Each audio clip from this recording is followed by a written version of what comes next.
Good evening, ladies and gentlemen. Welcome to this meeting of the Planning and Development Council of the Town of Oakville. Madam Clerk, do we have any regrets? Yes, we have regrets this evening from Councillor Giddings and Councillor Khan. Thank you.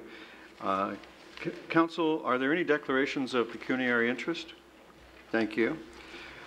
Could we have mover and seconder to resolve in the Committee of the Whole? Councillor Lapworth and Councillor Grant, thank you. All in favor? Carried. And we are now resolved into Committee of the Whole. Now, Council, we have a number of items and a number of members of the public joining us tonight. And I want to just take a minute to look at the order of the agenda with you in case a better order would suit the convenience of the public. First, I should tell you, draw your attention to the memo on your desk that item number 10 has had significant changes of circumstance. And I might as well at this time ask, are there any members of the public here with information to share with Council on item 10, the notice of intention to demolish at 335 Maple Avenue? Okay. You're presumably aware of the changes and the author of them anyway, so right. Are there any members of the public here for the North Oakville East Trails Plan? Would you indicate by raising your hands? Okay, great. Is there anybody here for anything else? Mr. Capper, what are you here for? What do you say? Item number public storage. Number 7. All right. And ma'am, what are you here for? Oh, hello.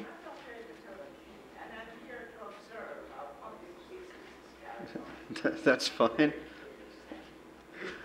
Hello. Sorry. Right. Okay.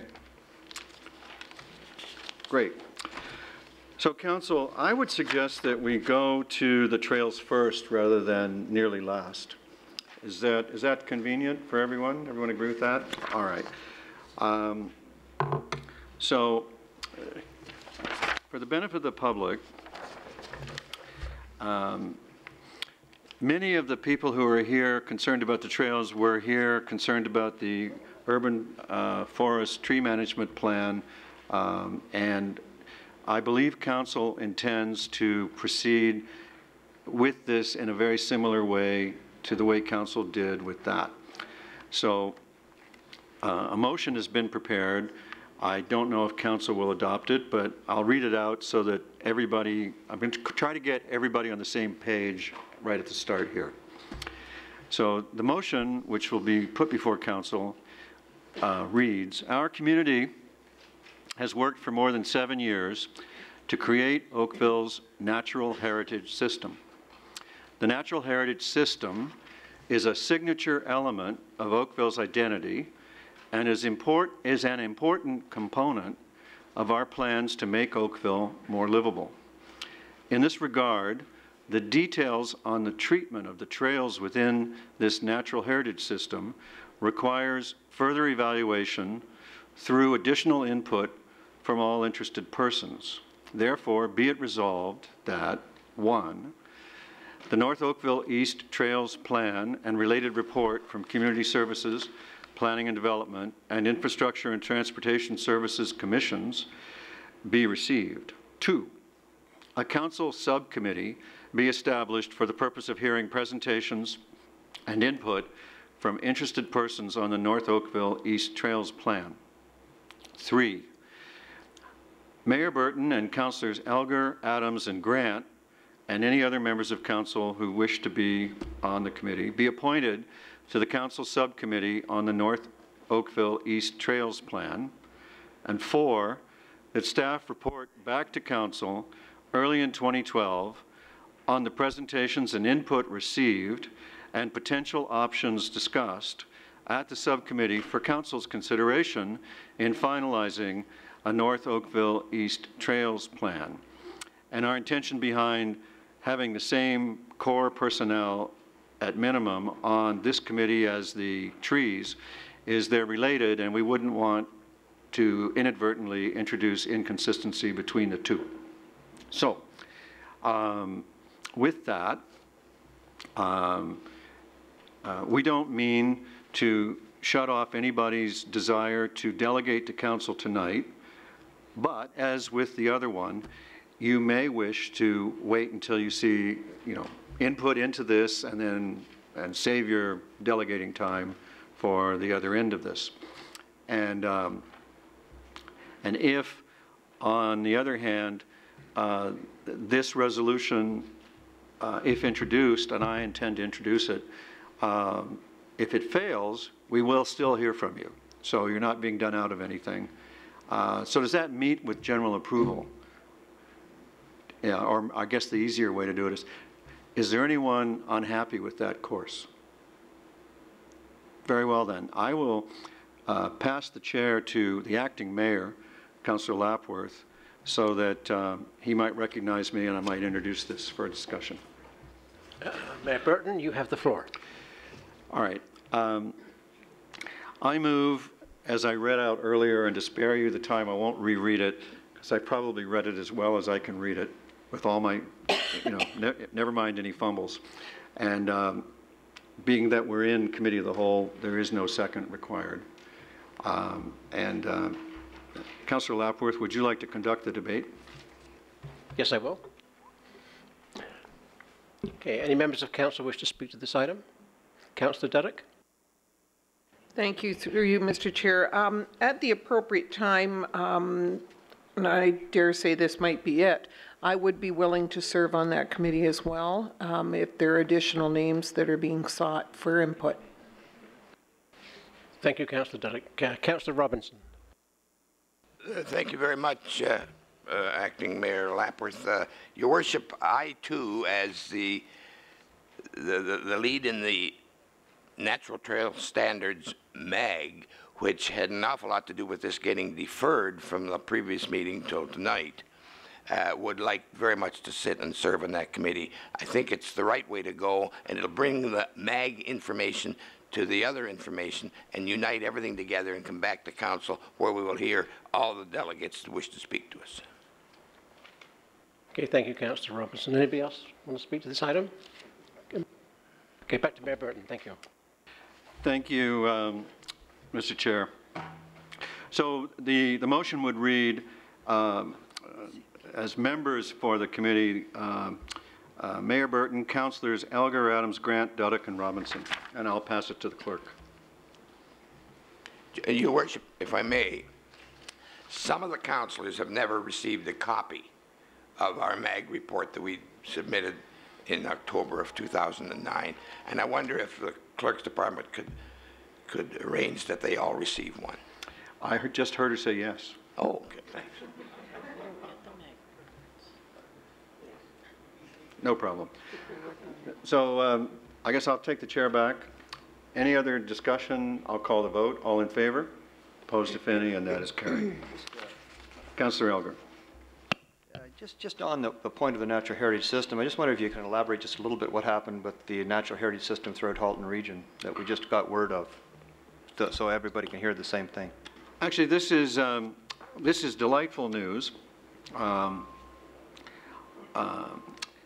In the matter of official plans, we have one, and it sits underneath and has to conform to the higher one that the region has. And it's more general, and ours is more particular.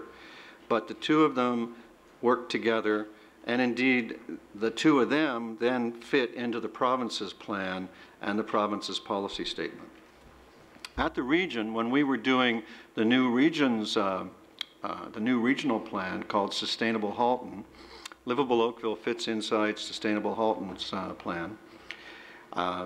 There was a great deal of discussion on the regional council as to a general desire to build on the Oakville concept of the natural heritage system by creating a natural heritage system that went throughout the rest of Halton for the first time.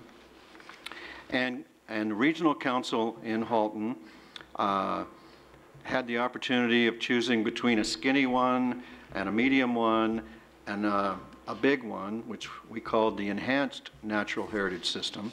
And that is in fact what regional council chose, was the enhanced natural heritage system. But it was not without some controversy. And in the end, there was a lower, Halton has a higher terrain area above the escarpment and a lower terrain area down below the escarpment. And there wound up being a 2-zone natural heritage system in the region's plan. We in Oakville didn't, I think I can speak for, I think all of us on the regional council, but certainly almost all of us on the regional council, we wanted a consistent, single, enhanced natural heritage system throughout the rest of Halton, and we saw that as very protective for our own natural heritage system, in that our official plan has to sit under and conform to the higher one. And we were unable to get that. At the council level, a 2-zone treatment was, in the end, what was required in order to reach consensus and pass the plan. And it went off to the province to be evaluated by the province. And the province in Ontario is the ultimate authority, and they looked at the region's plan for more than a year. They've been studying it for a very long time. And last week, on the 24th, they finally approved Sustainable Halton in full, and they made a few small changes. And one of the changes was they made the enhanced natural heritage system consistent throughout Halton. And so those of us on regional council who wanted it that way felt a little lift in our spirits to see a nice, complete, consistent, enhanced natural heritage system. And the result is 51% approximately of Halton County or Halton Region, whichever you call it, is now protected in the style of our own natural heritage system. So we're as happy as we know how to be on the protection of the environment and the protection of the ecological features, and the principle of doing that in a system that's connected and viable. So that's the news. Thank you very much, Councillor Elgar, for reminding me to share that with the public. Council, having dealt with the item that the people were here for, I propose that we return to the rest of the items in their order that they're presented, and I'll ask you what you would like to do with your consent items. You have 5 of them, and they are assumptions. Councillor Adams? I would like to separate items 3 and 4. I'll give you a motion for the others if no other councillor wishes to deal with those. All right. I'll take the motion for the others. So this is a motion for 1, 2, and 5. All in favor? Opposed? Carried. Councillor Adams. With respect to item number 3, which is the Bayshire Phase 4 development, I would like to move a slightly modified motion, which is that the assumption of registered plan 20M-976 be approved, that bylaw 2011-122, a bylaw to assume the works and streets within plan 20M-976 and that portion of Pine Ridge Crescent west of lot 107 in plan 20M-808 be passed, and the securities be released except the $50,000 to be retained in accordance with the letter of undertaking dated November 28th, 2011. And this is to deal with a number of issues that have come to light over the last few days, dealing with, in one case, the removal and replacement of 2 broken bays of municipal sidewalk at 2494 and 2490 Meadow Ridge Drive, addressing the grading deficiencies along the north side of the multi-use pathway at the southwest corner of Meadow Ridge Drive and Dundas, and investigating with town staff lot grading concerns relating to 2420 and 2416 Rito Drive and 2427 Presqu'île Drive and a number of neighboring properties to those. And that is to make sure that those deficiencies get corrected in a timely fashion. So that's the motion I'd like to move. There is a letter of undertaking that is in form with our Director of Development Engineering, And I understand there's a minor amendment that's required to complete it for tomorrow, I think. Okay. Any discussion of the councillor's motion? All in favor? Opposed, if any? That motion carries. Councillor Adams? Thank you. With respect to the last item, that's item number 4, the Woodington Lane assumption, I'd like to move it as presented. There was a concern raised with respect to an appeal, which was to ask for a report that we have, but it's unrelated to the assumption of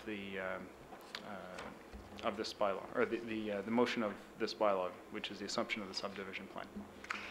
Thank you for your motion, Councillor. Discussion? All in favor? Opposed? That too is carried. Thank you, Councillor Adams. All right, Council, that brings us to our public hearing items. The public meeting and recommendation report on the extension to the temporary use bylaw for Madeiros Boatworks. It would be something if it was a Bookworks, wouldn't it, Lynn? And the, do you have a presentation for the public? We do have a presentation. Charlie McConnell. Mr. McConnell? Councillor Knoll. Unless other members of council want to see this presentation, I'd be happy to move it. This has been a compatible use in our ward pending the long-term outcome of the development in the area, and I'd be happy to move it along once again. We've had this presentation, or we've had this application every 3 years as long as I've been here, and I'm certainly satisfied with the applicant and the proposal. Thank you, Councillor Knoll. The only member of the public that was here on this item, I believe, is here professionally. I can assume you're at peace with that suggestion. Councillor Knoll, thank you for your motion. Charlie, thank you for being prepared, but we're going to save your powder. All in favor? Opposed, if any, and it is carried, and there you go, Lynn. And that brings us to the next hearing item, which is the public meeting report. And we have a presentation available from Kirk Bigger, and this is the proposed plan of vacant land condominium for Public Storage Canada at 1333 North Service Road West. Mr. Bigger, this time I believe council is interested.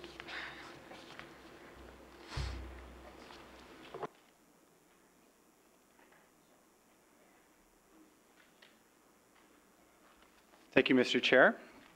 The next item for your consideration is item number 7, public hearing item number 7, page 35 in your agenda. It's pertaining to the planning application for a plan of vacant land condominium by Public Storage Canada Limited, ULC. Public Storage Canada has submitted a complete development application for a plan of vacant land condominium. The lands are located at 1333 North Service Road West, which is north of the Queen Elizabeth Way Highway, between 3rd and 4th lines. The lands presently contain a public self-storage facility on the west half of the site, while the east portion is vacant. The lands are located in an employment area, with employment uses adjacent to the east and west, QEW to the south, and a natural area which buffers the residential lands to the north.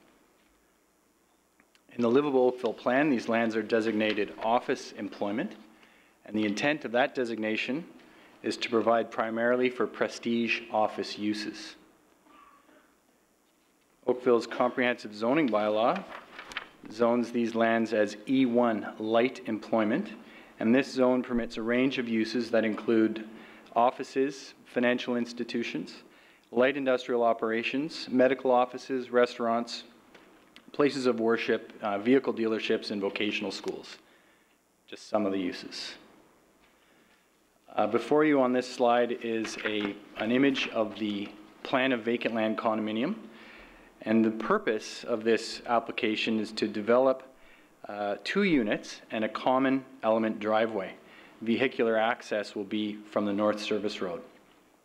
The effect of this development will be to allow for the creation of 2 units, 2 condominium units that may be transferred to end purchasers. Issues to date and our technical review. We held a public information meeting on October 27th in the year 2011. Apologize for that. It wasn't that long ago. There were no issues raised at that meeting. And currently the technical review and the analysis is underway to look at conformity with the official plan and zoning regulations, consistency with our urban design and landscape guidelines, potential impacts on the urban forest, drainage, and stormwater, the suitability of the transportation system, possible traffic effects, as well as servicing and utility capacity and the overall developability of this site. Next steps will be to complete our analysis, incorporate comments from this meeting, and bring a recommendation report forward to a future Planning and Development Council meeting. So the recommendation this evening is that Council receive the comments from the public with respect to this plan of vacant land condominium by Public Storage Limited. I'd be pleased to answer any questions. Thank you, Mr. Bigger. Council, before I poll the audience, do you have any questions for Mr. Bigger?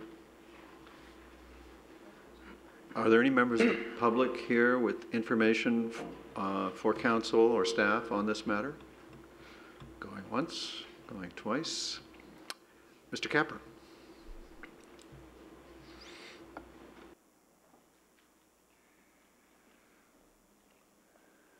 Thank you, Your Worship, members of council. David Capper from Weston Consulting. The address is 1660 North Service Road East in Oakville, Ontario. Our office represents the applicant this evening, and I just wanted to let you know that I'm here on their behalf and happy to answer any questions should there be any. Thank you very much, Mr. Capper. Thank you. Councillor Elgar. Don't leave so fast. Mr. Capper, do you have any idea what may be in the offing there? I know, like, right now, it's really, it's a nothing thing, so people aren't coming to the meeting because they don't know what's going to be erected. Do you know what might be erected there? What's the likelihood of who's interested? Through you, Your Worship, to Councillor Elgar, our client has not identified any plans for the vacant parcel other than they're going to dispose of it on the open market. So in terms of who potential purchasers are right now, at this point it's uncertain, and therefore the end result in terms of what would be developed there is also uncertain. Can you remind me what the height limit is in that area that you're representing? The height limit that we're representing, we're not proposing any development, but the as of right scenario I believe would allow for a 30-meter building, which plus minus 6 or 7 stories depending on the floor height. I would seek confirmation from your planner that that's correct, though. Yeah, I think you used to be there, though, if I remember right. Thanks. Thank you, sir.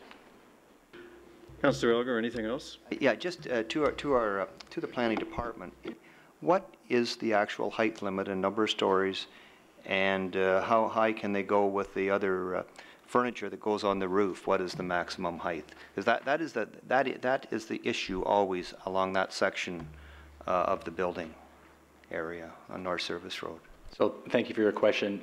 Mr. McConnell is just going to open our zoning bylaw and take a look in there for the total height. I think it's in the order of 8 stories. I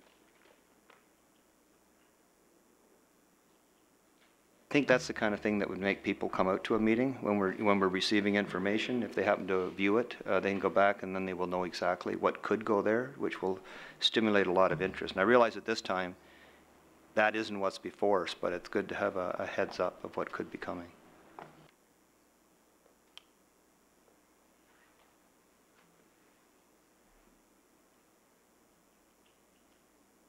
Commissioner?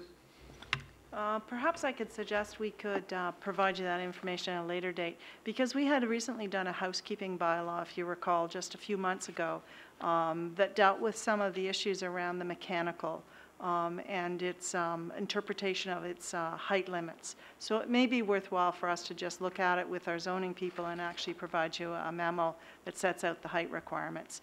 And that would be the height or the provisions that are under the current zoning in the bylaw. So that's the current permissions or as of right that apply to the land.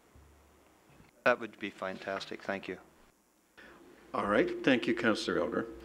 Then it may be that all we need is Councillor Elgar moves the recommendation. Any discussion? All in favor? Opposed, if any, and that is adopted. All right. Now, that brings us to your Downtown Oakville Strategic Action Plan 2011 update. And we are looking for Mr. Bigger again. He's looking for his other file.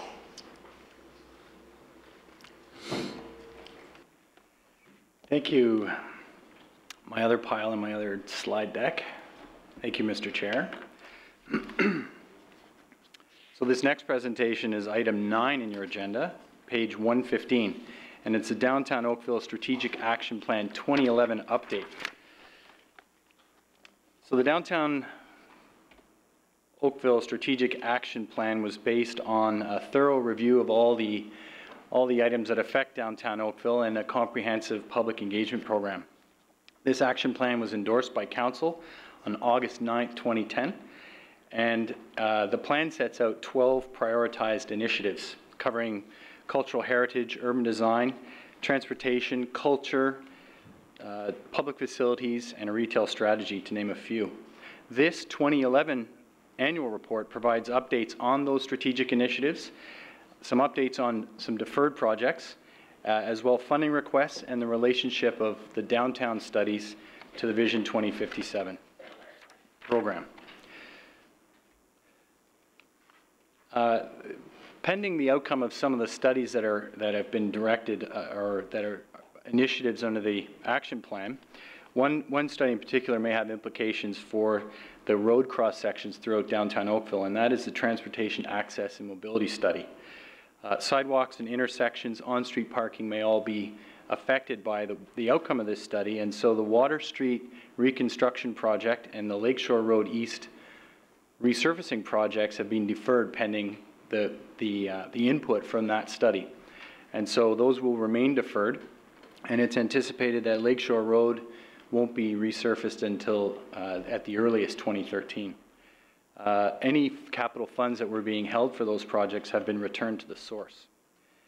In terms of funding requests for some of these initiatives, funding for the Centennial Square Facilities Initiative, which is now known as the Downtown Oakville Culture Master Plan Initiative, as well as the Transportation Access and Mobility Initiatives, funding for these programs will come through the 2012 capital budget process. Initially, we were going to redirect funds from those capital accounts for the road work, and we've put that back into the budget program. That program is currently underway for the 2012 budget. Regarding timelines for studies, these now are all fitting into the umbrella of the Vision 2057 Community Framework. And so that program was launched in October of this year, 2011. And essentially it's a framework to be guided by the Town Strategic Plan, the Livable Oakville Plan, and the Town Sustainability Plan. And that through this framework, the timing and the planning and the connectivity of all the town's master plans and other key planning initiatives will be coordinated. And so Vision 2057 will ensure that the downtown studies undertaken will have regard for the timing and the recommendations coming from other planning areas. Now I'd like to take you through the updates on the initiatives that are ongoing with the Downtown Oakville Strategic Action Plan. The Heritage Conservation District, you'll recall the goal here is to undertake a process to consider the designation of Downtown Oakville as a Heritage Conservation District. That project is initiated, a consultant's been selected, and public engagement and research are underway on this project. The urban design guidelines are also in the background formative stage of project launch, if you will. We expect to see terms of reference for this project coming forward in the first quarter of 2012, with stakeholder public consultation and reporting to Council to follow through to 2013 and to come into alignment with the in-zone project, which is our zoning bylaw review. So there'll be some synergy and some connectivity between those two big projects.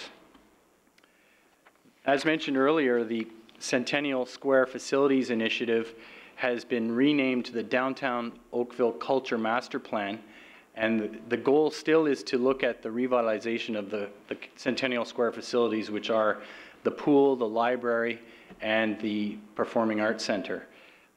What we can do on that site and over what period of time are the big questions to be asked there. As well, this initiative picks up the Downtown Culture Initiative, which is really to look at culture through the downtown and the cultural hub concept. As well, the youth initiatives concept is, so how can we provide youth-friendly spaces throughout downtown to complement what's happening down there? The next one, the transportation access and mobility. Again, the goal here is to evaluate all the transportation elements of downtown and to recommend changes to the public realm. This is another large study for us, and it's to look at commercial parking, traffic, and the use of the road space. Again, as mentioned, the funding for these studies will be looked at through the budget process. We're sort of moving into the list of the more quieter type of projects. Town Square, again, the goal is to complete a reevaluation of the Town Square as a major public gathering space, looking at funding in 2013 to do the study and construction perhaps in 2015, again, through the capital process. The retail strategy, this is our one initiative in the action plan that is being led by the BIA, the Downtown Oakville BIA, and they have already undertaken some on-street public surveys and some analysis of what they've been hearing from the public down there. As well, they're looking at collaboration with a business school in order to take their data and take their community of retailers and the commercial community down there and turn that into a viable strategy. Some of the other perhaps less tangible but no less important initiatives under the action plan.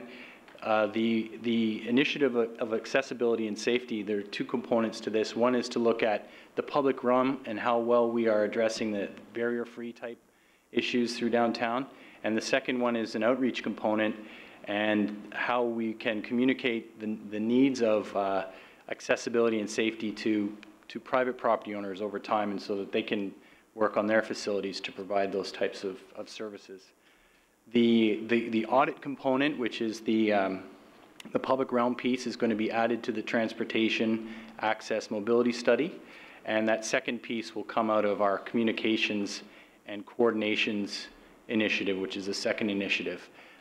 Communications and coordination initiative is planned for the first quarter of 2012, with options for consideration coming before council late in 2013. Tools and initiatives is also part of the accessibility and safety, and this is really the powers that we have under various statutes or carrots and sticks, if you will, to try and encourage the types of changes we want to see down in downtown Oakville. And finally, the post office, and not to place it last by any means, an important site. As everyone is aware, it is for sale, and staff are receiving inquiries on that site from interested parties. So to conclude, the implementation of this plan is a work in progress. It involves some collaboration, interdepartmental collaboration, which is good, and actually quite exciting to hear what other departments are up to and how we can weave this all together. And that's going to, again, as mentioned, go through the Vision 2057 framework. Council and the public will be able to monitor that progress through regular reporting. And so finally, for your consideration tonight, the recommendation this evening is that the Downtown Oakville Strategic Action Plan 2011 update be received. Thank you for your attention, and I would be pleased to answer questions. Well, you're going to have at least one. Councillor Bird. Thank you very much for the presentation. I have just one, I guess, called a housekeeping issue at one of the public meetings that I was at. You were there. I guess it's the one you referenced. We had an indication from one of what we've now identified as a stakeholder group, which is the property owners. Mm-hmm. They indicated they had engaged legal counsel, and the legal counsel represented them at that meeting. My question to you is legal counsel on behalf of the property owners who had a very, those that presented a very, very distinct interest. They were quite vocal on their issues. Were they, and that legal counsel, the reason I'm asking the question, I don't see him here tonight. Were they advised that council would be receiving this report and why we're doing this thing and the steps and all this? Because some of these questions were brought up during their various delegations. So were they advised of tonight's meeting? To answer that question, no, they were not.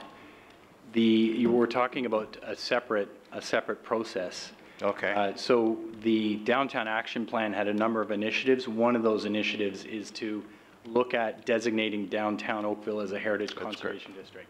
So you're referring to a recent public meeting that we attended where we heard from a number of property owners and their legal counsel. Is that the meeting you're referring to? That's correct, Okay. of which we now identify as interests of the property owners as stakeholders and as going forward on the various steps. We're now suggesting that they assist in their initiative along with the BIA. We know who the BIA are. And also with it refers to, I'm looking at various page 127. You identify the property owners and suggest with their support. Also, that's with regards to the retail study.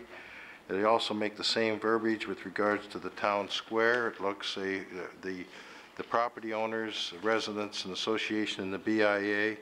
The downtown culture, again, we refer to property owners as being sort of a distinct stakeholder group. So my question is, and the first thing I believe, I'll be honest, I believe that we're a separate group as well.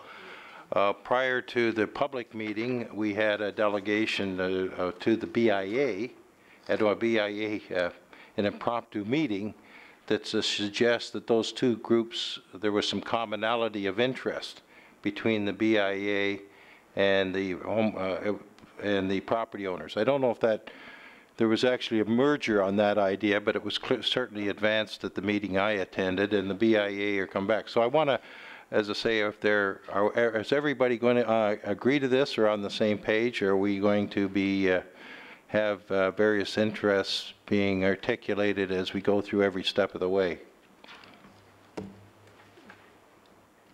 Through you, Mayor Burton, this report provides you an update on all of the individual studies. The property owners, as well as the BIA and several other groups, are certainly key to moving each of the individual projects forward. They will be notified as those individual components come forward so that there's a full consultation process with it. They weren't notified of this report because this report gives council just an update on the status of the various studies that were happening. But certainly there's a full consultation on each of the individual ones. If I can, one of their initial arguments, how did this happen? Why are we doing this study? This is the first I heard of it, and that was to be time and time again. Now they've come forward with legal representative. I think if that is their concern, that we should engage them during the entire process, because this is going to go on for a few years. And I think either we're going to be sort of on the same page, or this thing is going to go off the rails very quickly. Because clearly to get the various aspects of the study, what you're expecting, retail strategy and all this type of thing, we're going to need the cooperation, whether they agree or disagree, with all the various stakeholders. That's my comment. And the other question I had was with regards to, you say you return funds to source. That money went back to the various budgetary category, but it wasn't lost. It wasn't a matter of use it or lose it. It was an issue of timing rather than the need for the report. I just want to ensure that. Yes, it was just a matter of timing. The report had come forward back in June. Right. It was deferred. Now it's quite fitting for that funding to be dealt with through the budget process, and that's where it will be at that time. Thank you very much. Because there was, and I'll just give for the rest of council, there was a suggestion made at more than one meeting that we're spending all money doing studies. We would be better off spending money providing parking. And in my mind, that's not necessarily transferable, and I want to make sure that we've still got the monies that we're putting towards this in the proper silos, that we're not just sort of whatever flavor of the month that comes along.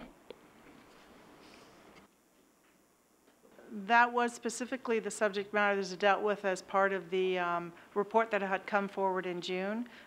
Those were, I think, and I'll have to go back and look, they were the recommendation was to transfer those funds from the capital program that was to the waterfront or the water street and move it over in order to fund some of the studies required for the Centennial Park. And that was strictly because of timing of doing the Water Street improvements. You needed to understand where some of the cultural and urban design aspects that were coming out of the downtown studies. So if there is requirements for a particular reserve fund, that is certainly being respected through the funding. Thank you, Councillor Bard. Any other questions? Councillor Byrd, Councillor DeMoff. I don't know whether you are the right person to answer this or not, but the Downtown Oakville Culture Master Plan, why is that required in addition to the Parks, Rec, and Cultural Master Plan? Is that, I thought all of this was being considered as part of it, so I'm a little confused why we need to do a separate study just for Centennial Square.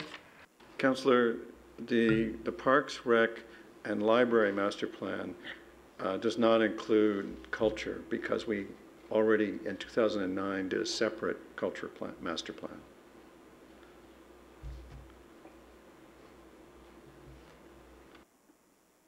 But this is talking about looking at facilities, though, not culture. So it's looking at the facilities of the library, the Performing Arts Center, and Centennial Pool.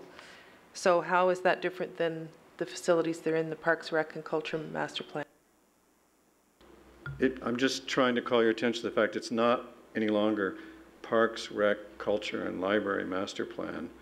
I believe it's now got a title that doesn't include the word culture. That's all I was trying to call your attention to. Okay. But it just seems that we're looking at the same facilities, I guess, is whatever it's called, it seems to be looking at the same facilities. I'm just wondering why there need to be two different studies. Think from the perspective of downtown, it's a piece of the mosaic, and we have a downtown strategy. And the feedback from the downtown people would be, why are you leaving it out if we left it out? It's just more input, can't hurt. You wouldn't suggest deleting it, I don't think. Although you're free to suggest that. Councillor Byrd, I wonder if it's your ward, if you'd like to move receipt.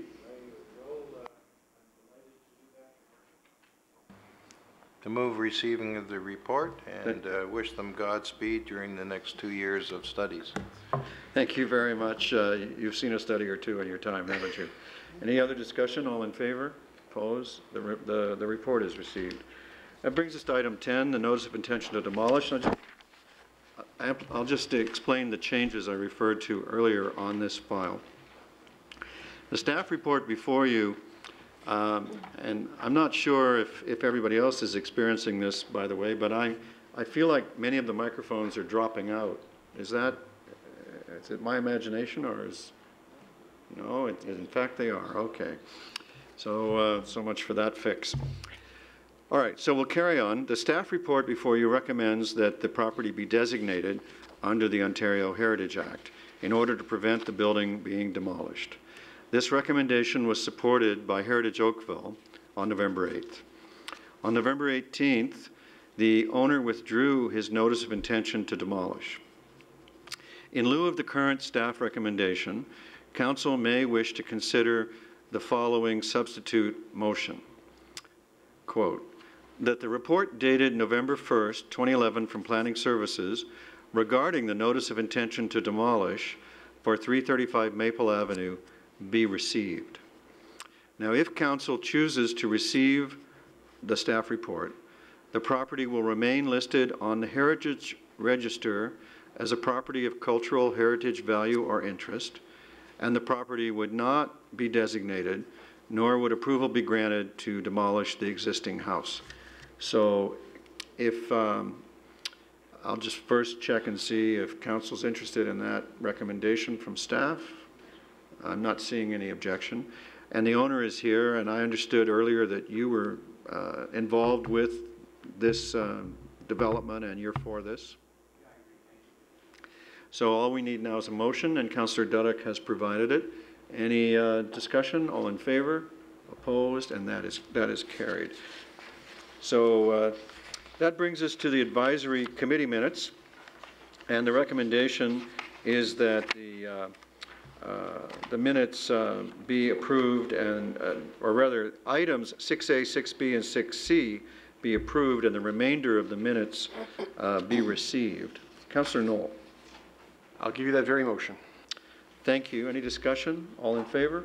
Opposed? Adopted. Can I have a motion to rise and report to Councillor Robinson? Thank you. All in favor? Opposed? Carried.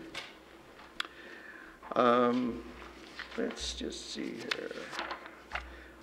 I rise and report that the Committee of the Whole has met and has made recommendations on consent items 1, 2, 3, 4, and 5, public hearing items 6 and 7, discussion items 8, 9, and 10, and advisory committee minutes item 11 as noted by the clerk.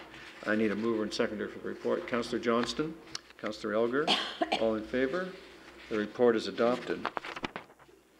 Is there any new business of an emergency, congratulatory, or condolence nature? Thank you. Councillor Johnston, I understood that you may have spoken the most recently with our absent colleague, Councillor Khan. Is there any cheerful news you can share with us? Yes, I talked to him on Friday. He was visiting the hospital when I called as an outpatient, and he's at home and he's travelling backwards and forwards for outpatient treatment. So he sounded better than in previous discussions. Thank you very much for that cheerful news. We now need a mover and seconder for consideration and reading of the bylaws. Councillor Knoll, Councillor Elgar. This is for the following bylaws: 2011-122, 123, 124, 125, 126, 129, and 147, a bylaw to confirm the proceedings of council. All in favor? Opposed? Those bylaws are adopted. That completes our agenda. Thank you for your time and attention, and we are adjourned.